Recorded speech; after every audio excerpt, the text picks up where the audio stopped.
Muy buenos días, hoy es sábado 14 de julio de 2018. Te saludo con mucho gusto, estamos en tu programa Familia Semaín. Soy Gerardo Sámano y te agradezco que nos escuches esta mañana.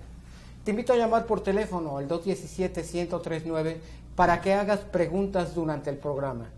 El tema de hoy es muy interesante. Vamos a hablar acerca de las enfermedades infecciosas y el especialista en infectología de Hospital Semaín ya está con nosotros. Estamos transmitiendo desde el tercer piso del edificio de consulta externa de Semaín. Hoy estamos en el consultorio del doctor Arturo Salas Mendiola, infectólogo. Queremos que nos llames porque tu opinión es muy importante. Recuerda que el programa Familia Semaín es para ti. Recuerda también que puedes escucharnos donde quiera que te encuentres a través de internet en www.notigape.com o bien puedes hacerlo a través de la aplicación Notigape que puedes descargar en tu teléfono inteligente o en tu tableta. Muchas gracias a todas aquellas personas que ya nos escuchan por medio de la aplicación. Es una aplicación muy completa y muy amable en la cual puedes escuchar la programación de Fórmula Notigape, puedes conocer el estado del tiempo, puedes escuchar y leer las noticias minuto a minuto, actualizándote en nuestra sección de noticias y también puedes participar en interesantes encuestas. Este programa se transmite en televisión en repetición el próximo miércoles en el canal 24 de Televisa El Golfo a las 3:30 de la tarde y el próximo jueves en el canal 151 de Sky a las 4 de la tarde. Te invito a que nos sigas en las redes sociales, estamos en Facebook, Instagram, Twitter y YouTube, búscanos como Hospital Semaín. Hoy hablaremos de enfermedades infecciosas. Las enfermedades infecciosas son causadas por gérmenes que pueden adquirirse por tocar, comer, beber o respirar algo que esté contaminado con gérmenes. Conocer cómo son estas enfermedades, cómo se transmiten, cómo se tratan y cómo podemos prevenirlas es muy importante si queremos conservar nuestra salud. Por ello, hemos invitado al doctor Arturo Salas Mendiola, especialista en infectología de Hospital Semaín. Vamos a la entrevista en Familia Semaín. Los grandes acontecimientos se viven en familia. Vive el nacimiento de tu bebé en Semaín. Habitaciones confortables, atención cálida de médicos certificados, instalaciones certificadas exclusivas para nacimiento, seguridad para tu economía. Todo en Familia Semaín. Tú que vives en la Huasteca y visitas Tampico, inscríbete para pertenecer a un selecto grupo de pacientes que reciben atención personalizada, descuentos en consulta, hospitalización, imagenología, hoteles y restaurantes. Que tu próxima visita a Tampico sea una nueva experiencia. Hospital Semaín, 833-213-0201. Para Semaín, la seguridad del paciente es lo más importante. Por ello contamos con el talento médico certificado y tecnología de punta. Capacitamos constantemente a nuestro personal y mantenemos las instalaciones en óptimas condiciones para brindar a su familia servicios médicos en forma oportuna y eficiente las 24 horas del día. Hospital Semaín. Teléfono 213-0201. Ya estamos de regreso en tu programa Familia Semaín. Doctor Arturo Salas Mendiola, muy buenos días. Muchas gracias por habernos aceptado esta invitación y por participar esta mañana en el programa Familia Semaín. Muchas gracias también por esta invitación y estar ante este auditorio que escucha a la Familia Semaín. Claro, yo creo que es bien interesante que platiquemos acerca de las enfermedades infecciosas porque es algo que despierta mucha inquietud entre la población y porque es algo que pues es importante que conozcamos. Empecemos por conocer qué son las enfermedades infecciosas. Bueno, las enfermedades infecciosas, como su nombre lo indica, son infecciones que pueden ser causadas por virus, por bacterias, por hongos, parásitos y micobacterias principalmente. En nuestro medio, como en muchas otras regiones geográficas del mundo, las enfermedades infecciosas constituyen un verdadero problema de salud pública por la morbilidad y la mortalidad que conllevan, y además por los costos también pues que se le adicionan en este caso a los gobiernos. ¿Por qué es importante su detección y su control?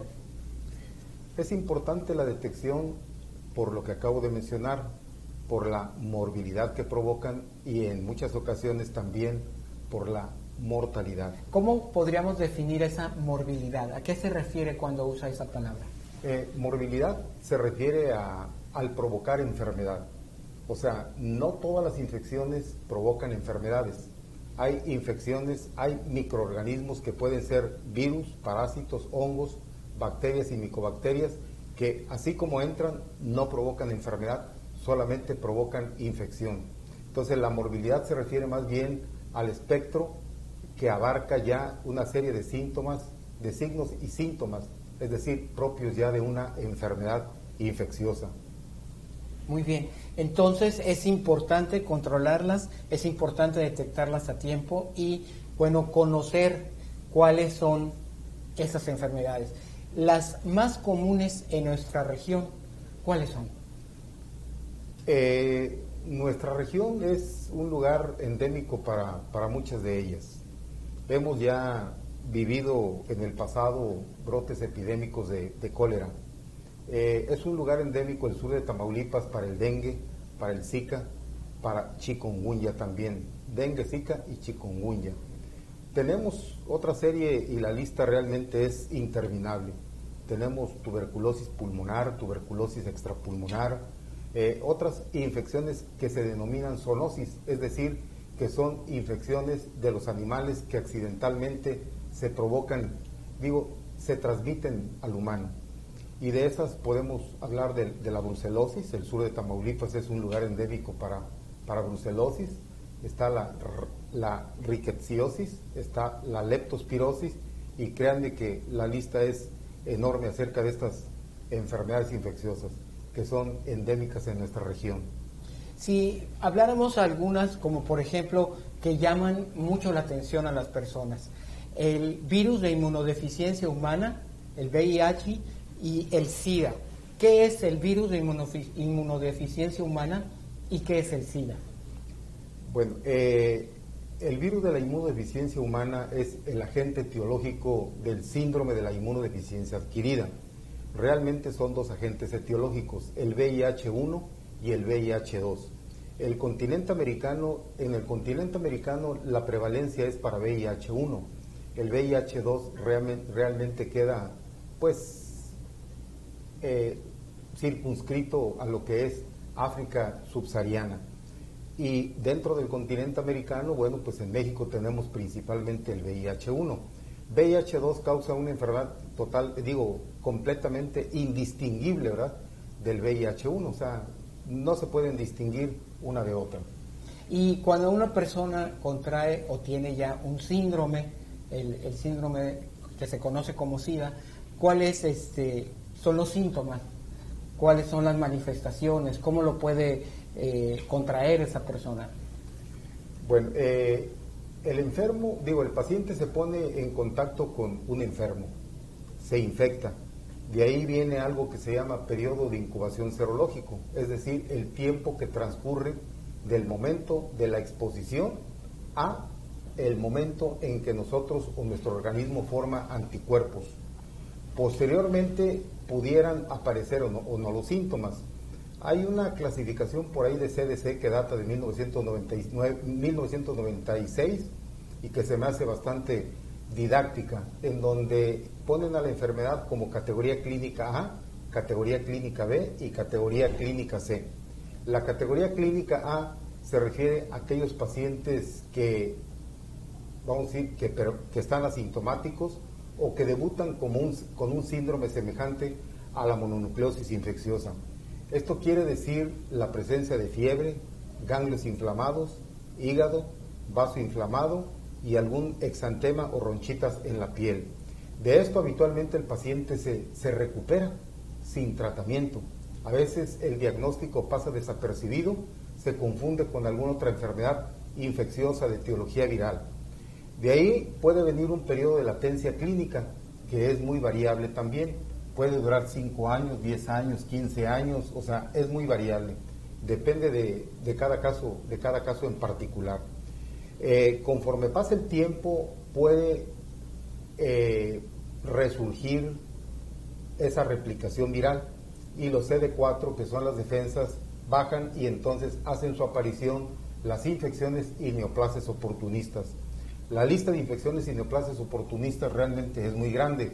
Es la etapa precisamente de la categoría clínica C, la que se considera propiamente síndrome de la inmunodeficiencia adquirida. Muy bien, entonces, es cuando ya el paciente puede manifestar síntomas de enfermedad. Así es. Okay. Muy bien. ¿Cómo se hace el diagnóstico? El diagnóstico realmente es sencillo, se basa en criterios epidemiológicos, es decir, considerar los factores de riesgo de cada paciente. Después de ahí, el paciente, vuelvo a repetirles, puede estar asintomático, puede presentar los síntomas que les he descrito, síntomas constitucionales, y lo sometemos a unas pruebas de laboratorio, pruebas serológicas, que consisten en determinar la presencia de anticuerpos que circulan en él. Posteriormente viene la prueba, la llamada confirmatoria de Western blot. Después de la prueba confirmatoria de Western blot, ya entonces recurrimos a otros métodos de diagnóstico, como sería evaluar ya el estado inmunológico del paciente, determinando los CD4, que son linfocitos que se encargan de la defensa de la inmunidad de tipo celular. Y también vamos a cuantificar la carga viral, es decir, la cantidad de virus que están circulando en una unidad de sangre del paciente. Muy bien.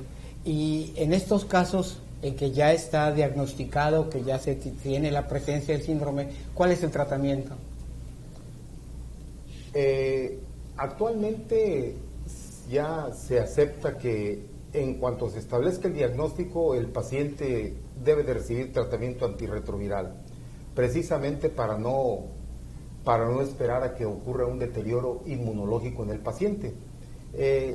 Disponemos de un gran arsenal de medicamentos que se combinan, son esquemas triples o esquemas cuádruples, esquemas que son muy eficaces, es decir, van a restaurar la función inmune del paciente y van a hacer caer la replicación viral prácticamente a niveles de indetección. Con esto el paciente tiene una buena calidad de vida, una buena sobrevida y se ha reducido con mucho la mortalidad asociada al síndrome propiamente dicho.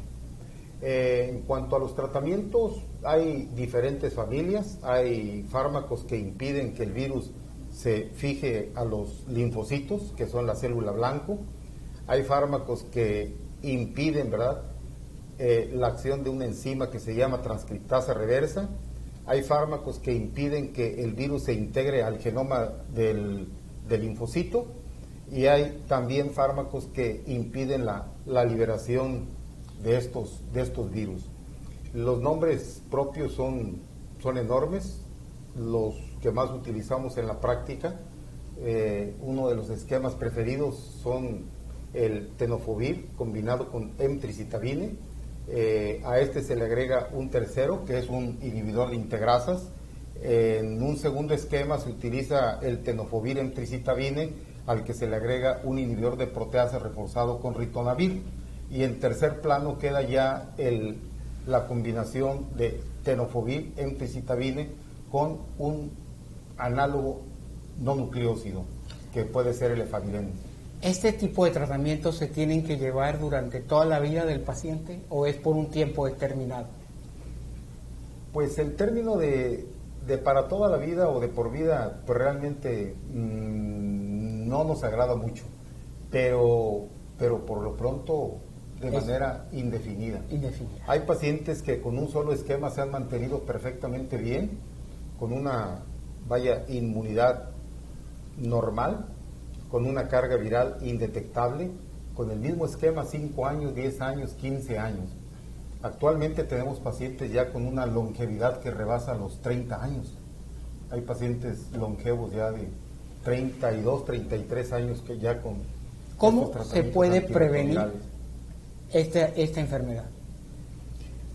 La prevención, si recordamos cuáles son los mecanismos de transmisión, los más frecuentes, o sea, el más frecuente sigue siendo por vía sexual.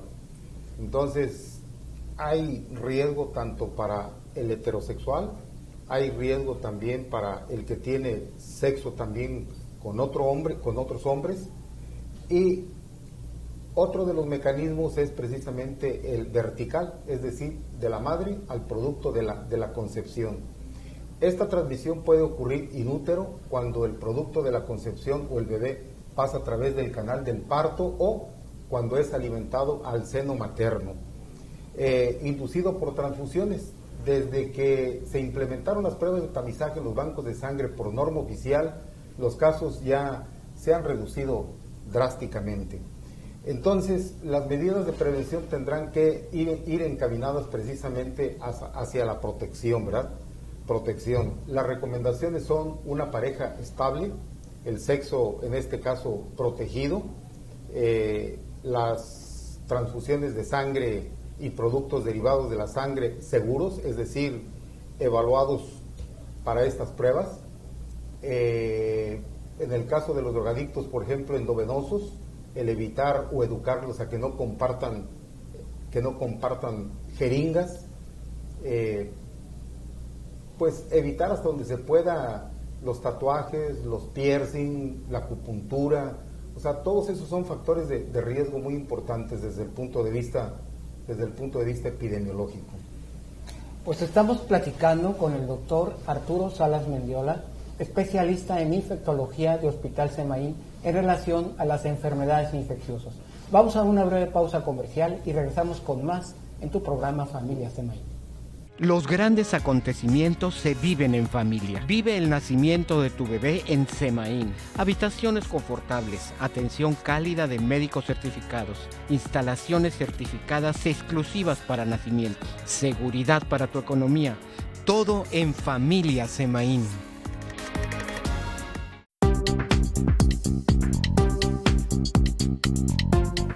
Soy el doctor Jorge Alberto Mojarro Ríos, especialista en cardiología general y en cardiología pediátrica. Las enfermedades cardiovasculares son consideradas las enfermedades más frecuentes y son las principales causas de muerte en la mayoría de los países. Entonces, estas enfermedades están muy relacionadas con otros factores de riesgo, como enfermedades asociadas como la diabetes y la hipercolesterolemia o el aumento de colesterol en la sangre. También están relacionadas con fumar, con no realizar ejercicio físico regularmente, con sobrepeso u obesidad, y estas asociaciones de enfermedades aumentan el riesgo de tener una enfermedad cardíaca. De tal manera que es importante que si alguna persona tiene un conjunto de estas situaciones o estos factores de riesgo, tenga una revisión cardiológica al menos anualmente si su edad oscila entre los 40 y los 50 años o más. Algunos pacientes tienen enfermedades del corazón que están presentes desde el momento del nacimiento y se deben a malformaciones en el corazón en el momento de la vida embrionaria. Estos pacientes son los niños que nacen con deformidades cardíacas y generalmente en estos casos son detectadas por el médico pediatra en el momento de que nacen, aunque en ocasiones la misma enfermedad no permite su detección tan temprana y algunas semanas o algunos meses después son detectadas en revisiones subsecuentes.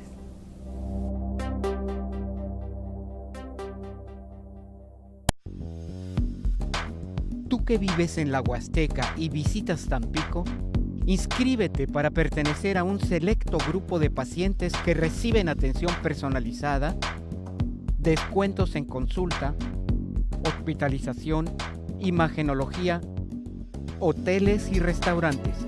Que tu próxima visita a Tampico sea una nueva experiencia.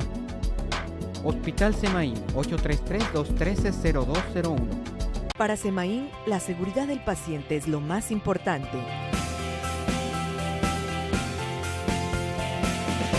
Por ello contamos con el talento médico certificado y tecnología de punta. Capacitamos constantemente a nuestro personal y mantenemos las instalaciones en óptimas condiciones para brindar a su familia servicios médicos en forma oportuna y eficiente las 24 horas del día. Hospital Semaín. Teléfono 213-0201. Ya estamos de regreso en tu programa Familia Semaín. Estamos platicando esta mañana con el doctor Arturo Salas Mendiola, especialista en infectología de Hospital Semaín, en relación a diversas enfermedades infecciosas. Si tú estás interesado en platicar con el doctor Arturo Salas en su consultorio, lo único que tienes que hacer es llamar al 241-2802 y con todo gusto nuestro personal va a programar una cita para que puedas tener una entrevista con el doctor Arturo Salas. Doctor Arturo Salas, hace un momento nos decía que uno de los principales formas de contagio de la enfermedad del virus de inmunodeficiencia humana es la transmisión sexual, las relaciones sexuales. Pero no es la única enfermedad que se transmite a través de relaciones sexuales.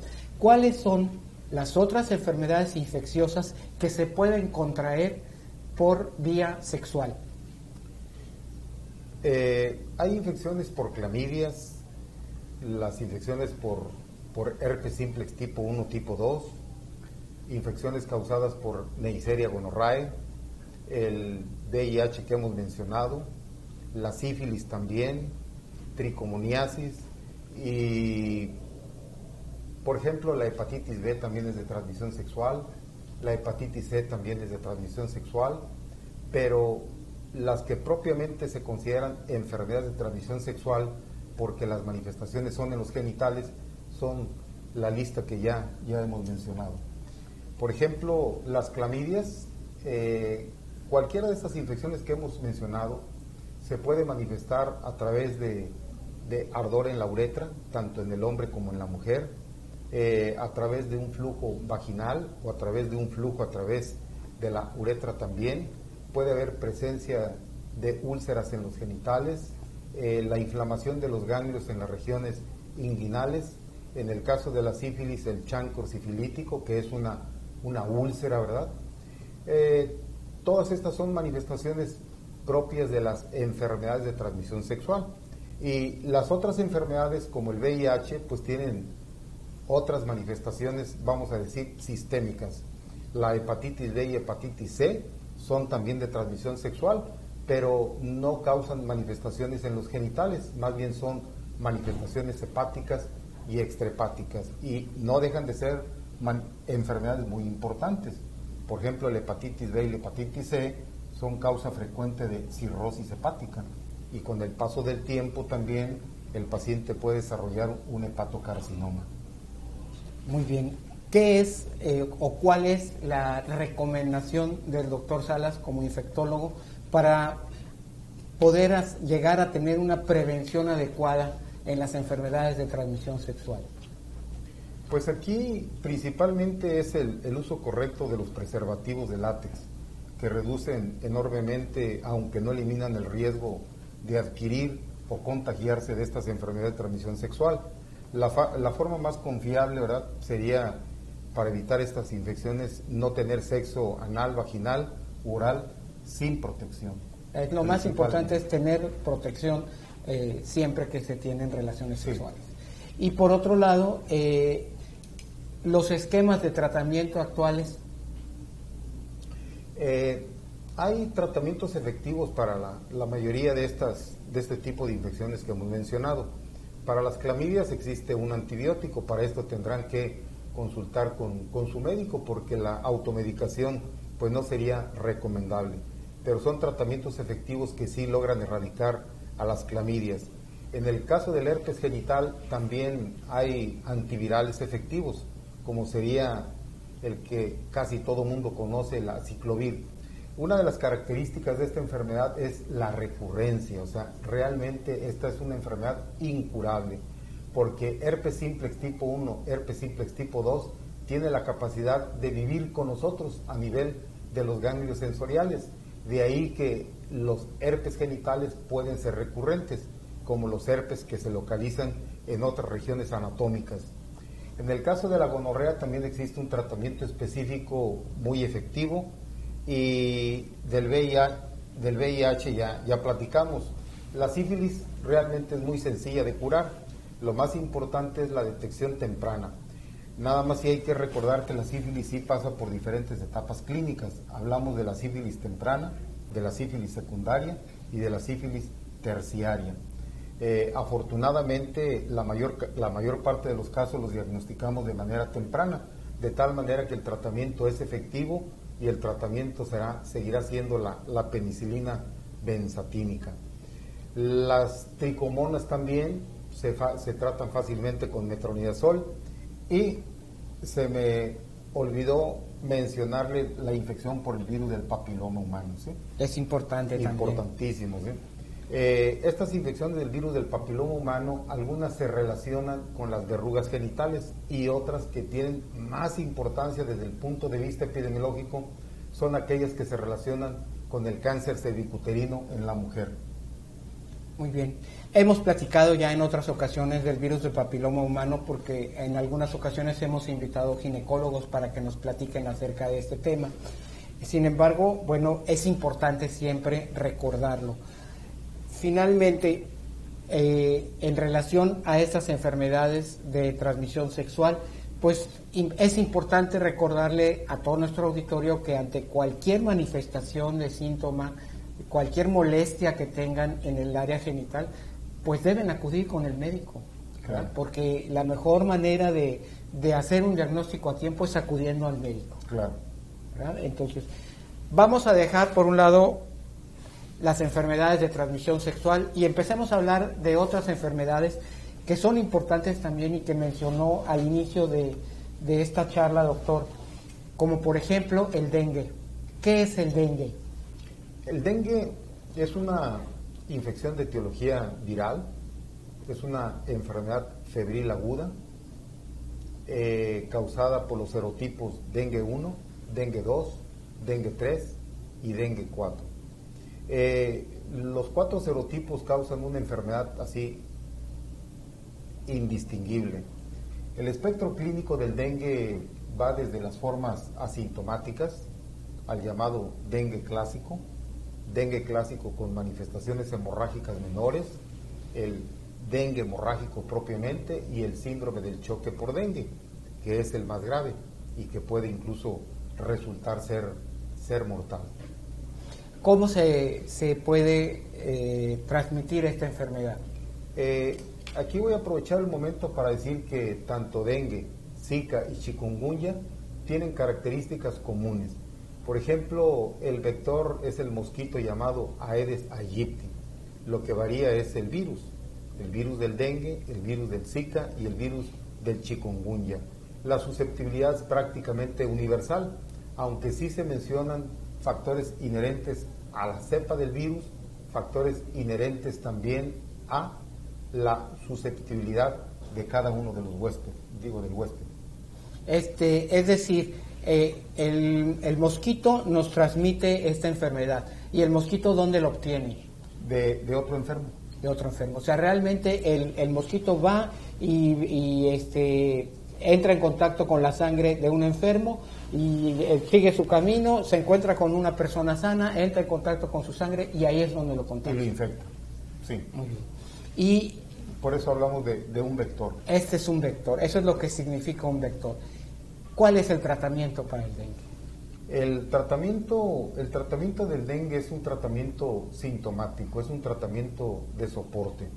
Es el reposo, la dieta, líquidos y antipiréticos. Es decir, para el control de la temperatura, para el control del malestar general y de las manifestaciones osteoarticulares. La recomendación es paracetamol nada más. Muy bien. No debemos de utilizar ácido acetil salicílico, no debemos de utilizar pirazolonas, esto sí es muy importante mencionarlo, ni analgésicos antiinflamatorios no esteroideos, porque esto es un factor de riesgo para que los pacientes pudieran en determinado momento desarrollar dengue hemorrágico, o sea, no a la automedicación. Eso es importante y por eso insistimos en ello, no debemos automedicarnos. Esto significa que debemos esperar que la enfermedad siga su ciclo natural, ¿verdad? Y el cuerpo se va a recuperar. Los medicamentos, el tratamiento está indicado para permitirle al paciente estar más tranquilo, tolerar el dolor, bajar la fiebre, pero debe tener reposo para que la enfermedad siga su curso natural. ¿Es así? Así es. Realmente no hay fármacos antivirales autorizados para el tratamiento del dengue. En el caso de Zika, doctor. Nada más en relación al dengue, algo muy importante que mencionar. En septiembre del 2015 por ahí surgió una vacuna y esa vacuna resultó ser inmunógena y muy eficaz. Inmunógena significa que despierta la formación de anticuerpos a títulos suficientes como para proteger al paciente. Esta vacuna es una vacuna tetravalente, quiere decir que nos protege contra el serotipo 1, contra el serotipo 2, contra el serotipo 3 y contra el serotipo 4. Yo no dudo que muy pronto sea, vamos a decir, una indicación de aplicación universal, sobre todo en los lugares endémicos para dengue. O sea, ahorita no se está aplicando esa vacuna de manera todavía. universal, no. Ok. ¿Y cómo se puede obtener? ¿Existe, está disponible en el mercado? Hay posibilidades de conseguirla, okay. Sí, pero no es una indicación así de... No es algo que ahorita universal. ya esté, por ejemplo, no. en las cartillas de vacunación, y mucho menos. No. Ok. Ahora sí, hablemos del Zika. El Zika, vuelvo a repetirles, tiene más o menos características semejantes al dengue. Es un paciente o una paciente con fiebre, con cefalea, con malestar general, con mialgias, artralgias y exantema, las ronchitas que salen en el cuerpo. Las manifestaciones hemorrágicas aquí son menos frecuentes en el Zika, como también son menos frecuentes en chikungunya. La importancia del Zika es diagnosticarlo sobre todo en una mujer embarazada. Sabemos que el Zika, sí, el virus del Zika sí se relaciona con malformaciones congénitas. Eso está demostrado ya de manera fehaciente, ¿sí? El Zika. Muy bien, por eso es importante que las mujeres embarazadas tengan mucho cuidado y tomen precauciones adicionales para no ser picadas por un vector, por un mosquito. Así es. Es decir, por ejemplo, evitar salir en la noche descubiertas, utilizar productos repelentes de los mosquitos y bueno, en general, mantener las condiciones de la casa, las ventanas con mosquiteros, no tener lugares donde se pueda acumular el agua que pueda ser un criadero de mosquitos y mantener limpios los patios. O sea, las recomendaciones que nos da la Secretaría de Salud siguen siendo importantes, siguen siendo, digamos, que la regla de oro para evitar ese tipo de transmisión de enfermedades por vector. Sí, tal como lo has mencionado, van encaminados precisamente a protegernos del vector, del mosquito, de la Aedes. Y esas recomendaciones aplican para dengue, para Zika y para chikungunya. ¿Algo que nos quiera agregar en relación a chikungunya que no hayamos tratado? Chikungunya también es muy semejante también, es una paciente con fiebre, con cefalea, con malestar general, mialgias, artralgias y el exantema. Las manifestaciones hemorrágicas también son menos frecuentes si la comparamos contra el dengue. Quizá lo más prominente del chikungunya sean las manifestaciones osteoarticulares. Incluso le quedan como secuelas al paciente. Pueden durar semanas, meses y hay pacientes que lo describen hasta por años. Ok, ese es el dolor osteoarticular. Exactamente. Bueno, pues ahí están las recomendaciones, sobre todo para protegernos de ser picados de mosquitos, proteger a los niños también, ¿verdad? Porque ellos muchas veces no se dan cuenta o no tienen la misma capacidad para pensar en lo que les pueda suceder en un momento dado al ser picados por un mosquito. Y nosotros vamos a una breve pausa comercial y regresamos con más en tu programa Familia Semaín. Mantente cerca de la radio. Los grandes acontecimientos se viven en familia. Vive el nacimiento de tu bebé en Semaín. Habitaciones confortables, atención cálida de médicos certificados, instalaciones certificadas exclusivas para nacimientos, seguridad para tu economía. Todo en Familia Semaín. Ahora te invito a que me acompañes a escuchar a la doctora Berta Laura Salinas Ruiz, director general de Grupo Semaín, que tiene un interesante mensaje que compartir con nosotros. Vamos a escucharla. México SOS es una organización de la sociedad civil que nace en 2008, después del secuestro y muerte del hijo de Alejandro Martí. El conocido empresario inicia la lucha con el famoso reclamo a las autoridades. Si no pueden, renuncien. Su reclamo se transformó en acción al organizar a México SOS. Uno de estos ejes en la organización es potenciar y fortalecer la activación ciudadana, creando una nueva relación entre ciudadanos y gobierno mediante la corresponsabilidad. Y de ahí nace el modelo de las mesas de seguridad y justicia, que hoy estamos en 33 localidades y 15 estados de la República, organizados en una red nacional.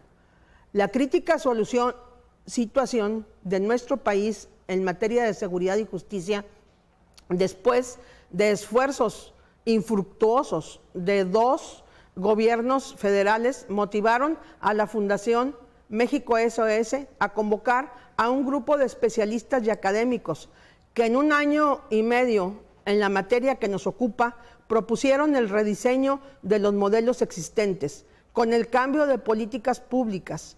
En 57 páginas, que es lo que tengo aquí, se resumen cientos de documentos, manuales operativos, reformas a los códigos penales, viabilidad presupuestal, etc. Esta agenda, llamada Agenda México, Seguridad y Justicia 1824, fue entregada a los candidatos y se dio a conocer al país el 28 de junio.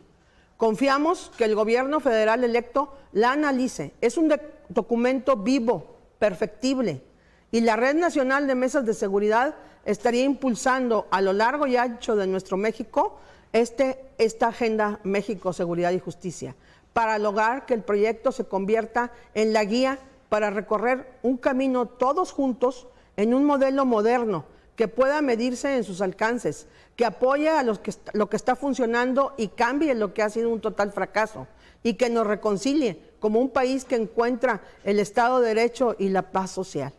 La Red Nacional de Mesas de Seguridad y Justicia no somos observadores del gobierno, somos actores y participamos proponiendo esta agenda al nuevo gobierno, pero también a la nueva generación de ciudadanos que necesitamos ser para lograr la implementación de la misma. Vamos adelante. Los grandes acontecimientos se viven en familia. Vive el nacimiento de tu bebé en Semaín. Habitaciones confortables, atención cálida de médicos certificados, instalaciones certificadas exclusivas para nacimientos, seguridad para tu economía. Todo en familia Semaín. Ya estamos de regreso en tu programa Familia Semaín. Y estamos platicando con el doctor Arturo Salas Mendiola, especialista en infectología de Hospital Semaín, en relación a las enfermedades infecciosas. Y te recuerdo que si tú tienes alguna duda, algo que quieras preguntarle personalmente al doctor, puedes hacerlo viniendo a la consulta de infectología, que puedes concertar una cita en el 241-2802, donde con todo gusto nuestro personal te va a atender para darte una cita con el doctor Arturo Salas. Doctor Arturo Salas, antes de salir a comerciales estábamos platicando en relación de dengue, zika y chikungunya. ¿Cómo se hace el diagnóstico de estas enfermedades? El diagnóstico es relativamente sencillo para los médicos de aquí de esta comunidad, en donde sabemos que vivimos en una región endémica para las 3 enfermedades. El cuadro clínico que les he mencionado es muy importante: la fiebre, cefalea, mialgias, artralgias, exantema. No se diga si el paciente llega con manifestaciones hemorrágicas.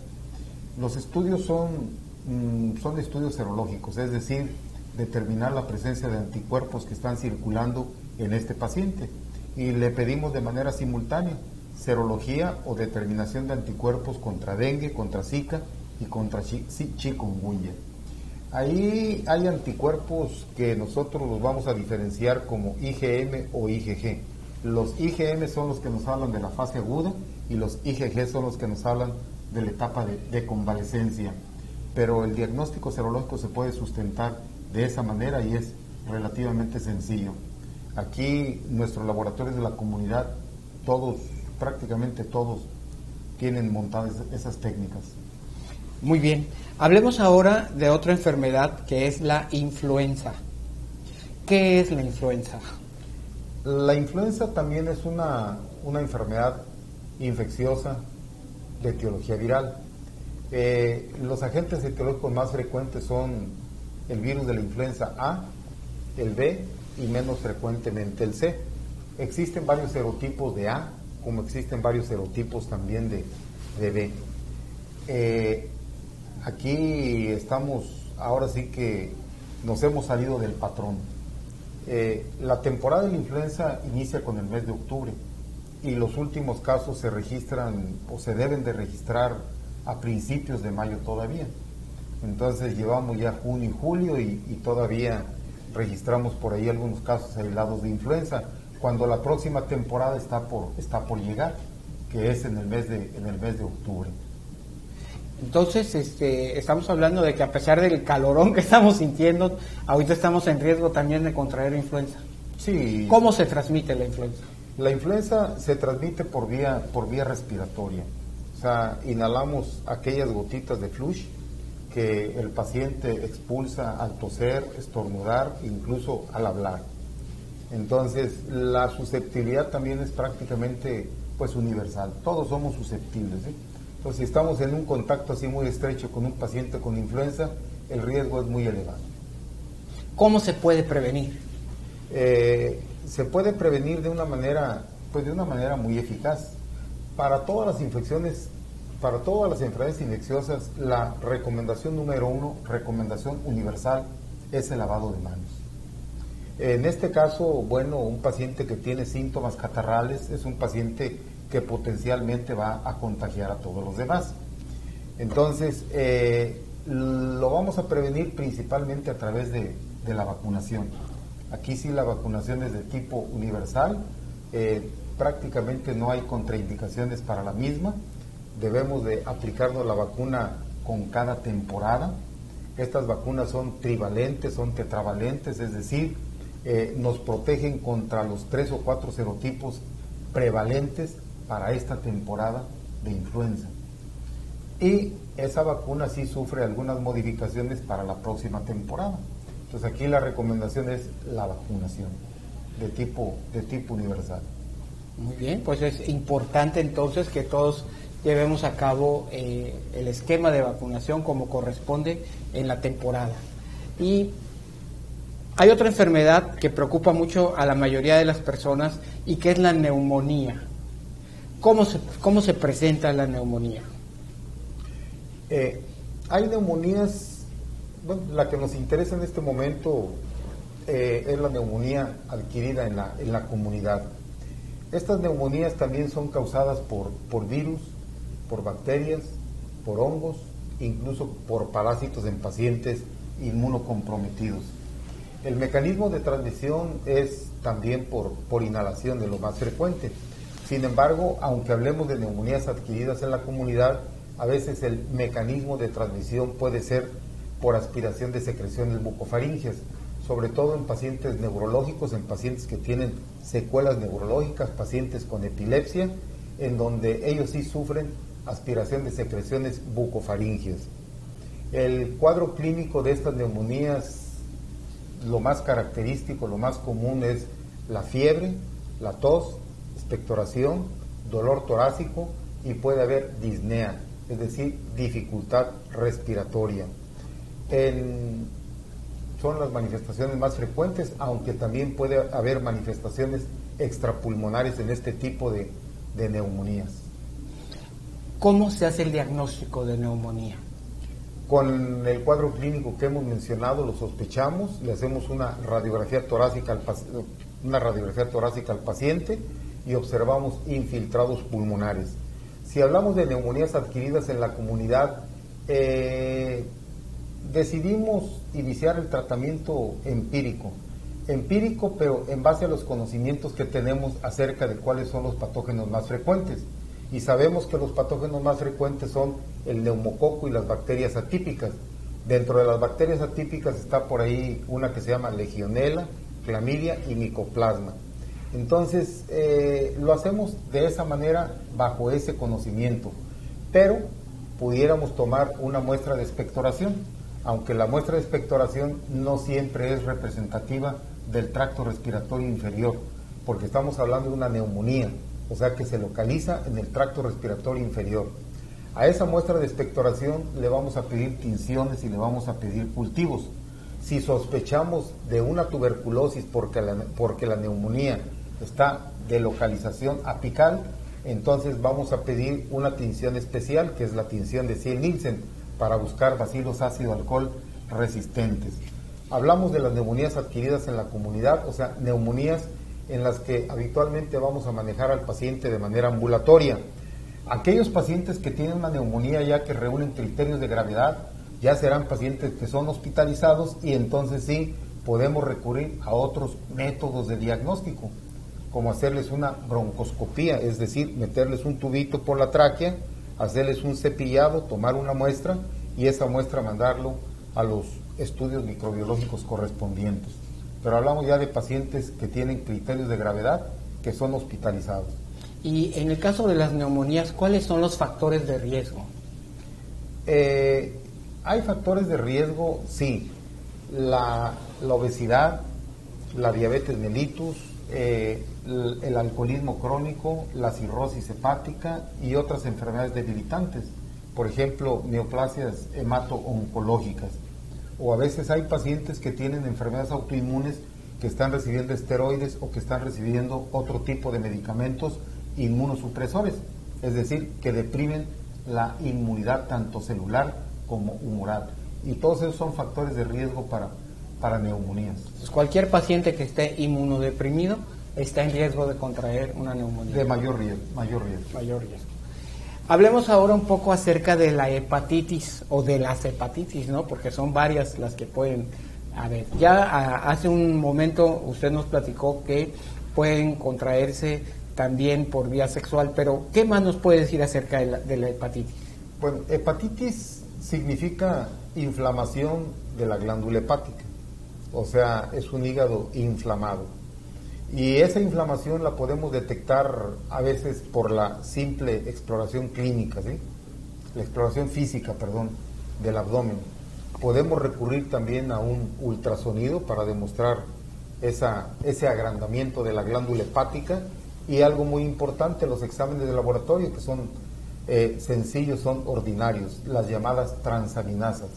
Un paciente que tiene transaminasas elevadas es un paciente que tiene un hígado inflamado.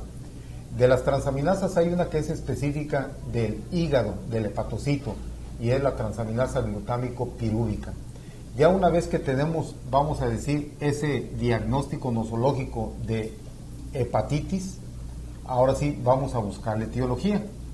Si hablamos de hepatitis virales, los agentes etiológicos más frecuentes son el virus de la hepatitis A, el B, el C, el D y el E, aunque ya se han descrito también el F, el G y el T.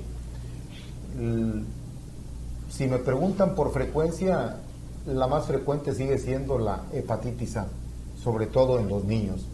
En los adultos vemos hepatitis B y vemos hepatitis C. Los mecanismos de transmisión, los más importantes siguen siendo por transfusiones, inducidas por transfusión. Mencionamos también que pueden ser causados pueden ser transmitidos por vía sexual. En el caso de la hepatitis A. En el caso de la hepatitis A, el mecanismo de transmisión es fecal oral, es decir, por consumo de alimentos, de agua y alimentos contaminados principalmente, ¿sí? Principalmente. En el caso de B, es por vía B, C y D son por vía parenteral. D, por ejemplo, tiene que acompañarse siempre de B.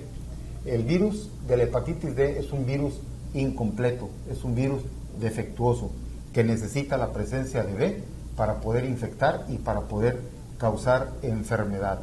Entonces, B, C y D comparten los mismos mecanismos de transmisión.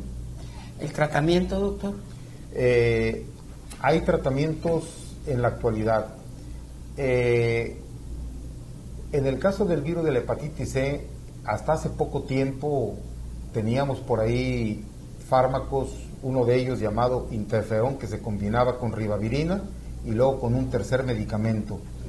Sin embargo, estos esquemas eran por un lado no tolerados, con efectos colaterales y con mucha toxicidad. Ya del 2015 para acá, y afortunadamente ya se dispone de las nuevas moléculas en México, son moléculas que se combinan de manera dual, o sea que vienen en una sola pastillita, se toma una vez al día y son fármacos que se consumen durante 12 semanas. Estos medicamentos, estas nuevas moléculas, tienen ya una eficacia cercana al 100%. Estamos hablando ya de que el paciente con hepatitis C tiene todas las posibilidades ya de curarse, a diferencia de lo que vivimos antes del 2015. Y son fármacos, vuelvo a repetirles, bien tolerados y libres de toxicidad. Eso es importante saberlo.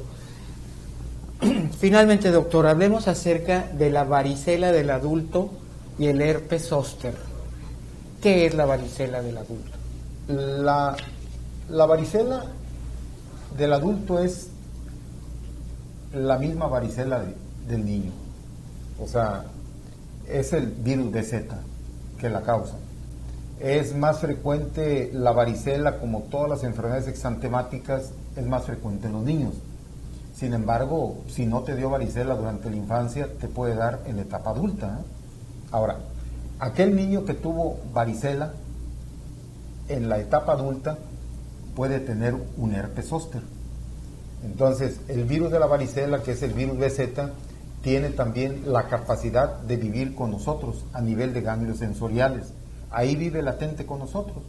Entonces, cuando llegamos a la etapa adulta y existen condiciones de inmunosupresión, es decir, que nuestras defensas bajan, que nos hacemos diabéticos, alcoholismo, cirrosis, enfermedades debilitantes, el virus BZ en algún ganglio, en alguna región anatómica, se puede reactivar y provocarte entonces el herpes zóster.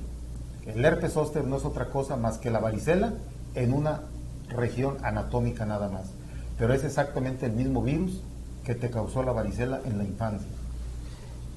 ¿Cómo es el tratamiento? El tratamiento, hay tratamiento efectivo para la varicela, sigue siendo aquel antiviral que ya conocen las mamás, que es el aciclovir.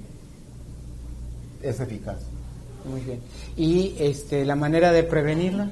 La manera de prevenirla, para el caso de la varicela, la vacunación universal contra el virus BZ, que está contemplada en nuestro programa de vacunación, como lo está contemplado en muchos países.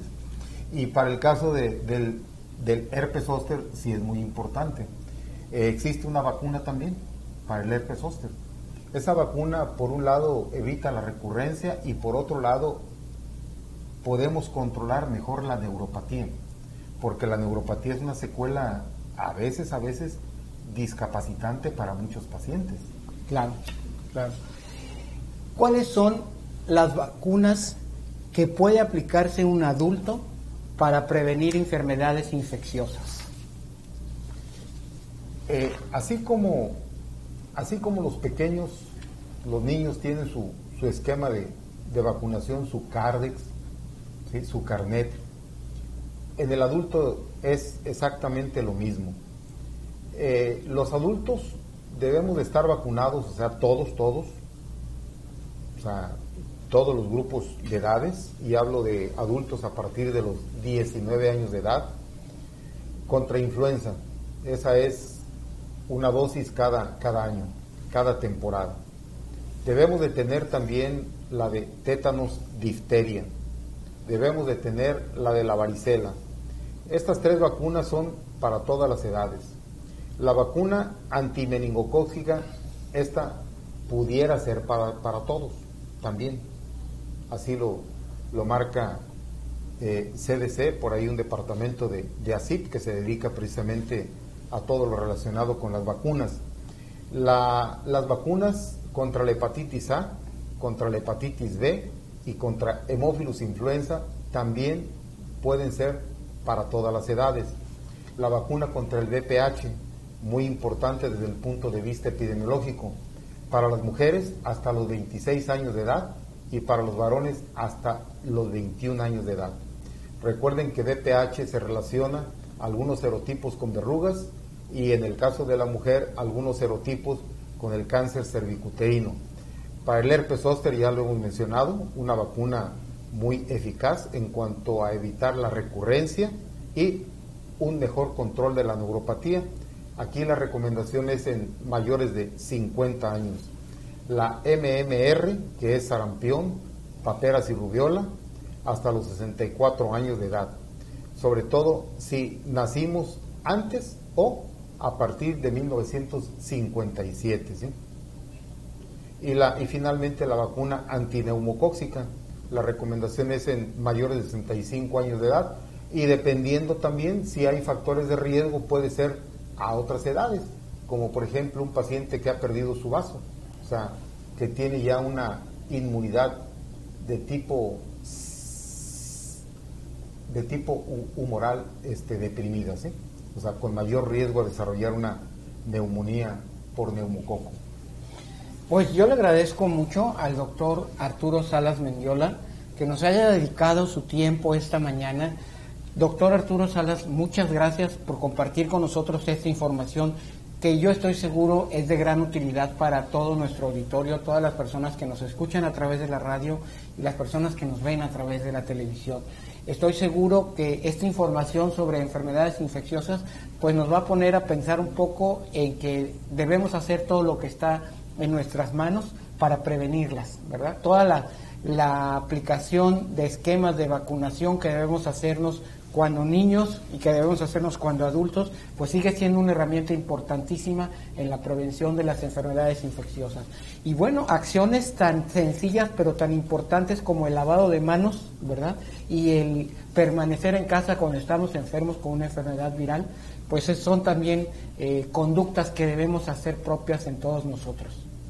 Muchas gracias, doctor Arturo Salas, por habernos acompañado esta mañana. Al contrario, muchas gracias, muy amable por esta invitación y agradezco mucho la audiencia que está muy atenta con la familia Semaín. Muchas gracias. Bien, pues este ha sido tu programa Familia Semaín. Te agradezco mucho que nos hayas escuchado. Soy Gerardo Sámano. Te espero el próximo sábado en punto de las 10 de la mañana y te recuerdo que si hay un tema de salud que te inquieta, solamente tienes que decirlo y nosotros buscaremos entre los especialistas de Semaín el más adecuado para resolver tus dudas, el especialista indicado para tratar el tema que te inquieta. ¿Cómo puedes decirnos cuál es el tema que a ti te preocupa? Bueno, nos puedes seguir a través de facebook.com/Hospital Semaín y mandarnos un inbox. Puedes llamar al 241-2800 y decirnos cuál es ese tema que te inquieta. O puedes escribir al correo consulta@semain.com y ahí nos puedes decir también cuál es el tema que te está inquietando. Yo te invito a visitar la página web www.semain.com en donde puedes conocer cuáles son los especialistas que atienden en Semaín y puedes tú conocer la información para hacer contacto con ellos. Yo le agradezco mucho a todo el equipo de profesionales de Notigape y de Televisa del Golfo que hacen posible este programa y te invito a que sigas escuchando la programación de Notigape en el 103.9 de FM. Que tengas un excelente fin de semana.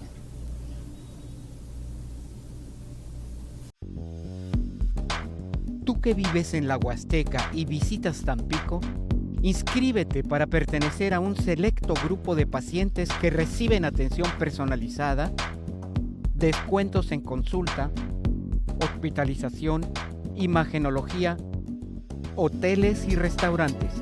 Que tu próxima visita a Tampico sea una nueva experiencia. Hospital Semaín, 833-213-0201.